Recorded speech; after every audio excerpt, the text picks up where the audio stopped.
Hi hello నమస్తే నేను సానా వెల్కమ్ టు సర్కార్. కోట్ల రూపాయలు విలువైన ఆస్తి అప్పనంగా వస్తుంటే ఎవరైనా ఏం చేస్తారు? ఎగిరి గంతేస్తారు. దాన్ని ఎంజాయ్ చేయాలనుకుంటారు. కానీ బాలీవుడ్ హీరో సంజయ్ దత్ మాత్రం అలా చేయలేదు. తనది కాని ఆస్తిని తీసుకునే హక్కు తనకు లేదని దాన్ని తిరిగిచ్చేశారు.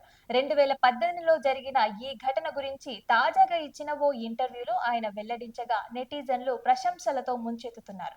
ఈ ప్రపంచంలో మీలాంటి వాళ్ళు చాలా అరుదుగా ఉంటారంటూ తెగ పొగిడేస్తున్నారు. అయితే ముంబైలోని మలబార్ హిల్స్ లో నివసించే నిషా పాటిల్ అనే 62 ఏళ్ల వృద్ధురాలు నాకు వీరాభిమాని. తీవ్ర అనారోగ్యంతో బాధపడుతున్న ఆమె చివరి రోజుల్లో తన పేరిట ఉన్న 72 కోట్ల ఆస్తిని నాకు బదలాయిస్తూ వీలునామా రాశారు.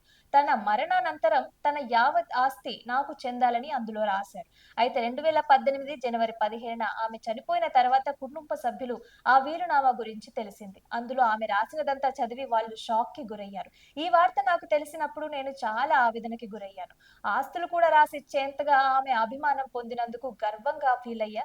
ఆమె నాపై చూపించిన ప్రేమైన, అభిమానమైన చాలా గొప్పది. కానీ ఆ ఆస్తి తీసుకునేందుకు నాకు ఎలాంటి హక్కు లేదు. అందుకే 72 కోట్ల ఆస్తిని తిరిగి నిషా పాటిల్ కుటుంబ సభ్యులకే తిరిగి ఇచ్చేశాను.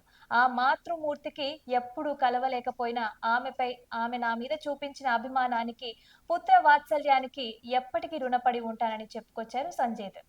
అయితే సునీల్ దత్ నట వారసుడిగా 1981లో 'రాఖీ' చిత్రంతో బాలీవుడ్‌లోకి ఎంట్రీ ఇచ్చిన సంజయ్ దత్ తన కెరీర్‌లో ఎన్నో ఎత్తుపల్లాలని చవిచూశారు. 'నామ్', 'ఖల్నాయక్', 'వాస్తవ్', 'మున్నా భాయ్', 'ఎంబీబీఎస్' చిత్రాలతో నటుడిగా అభిమానుల మనసుల్లో చెరగని ముద్ర వేశారు.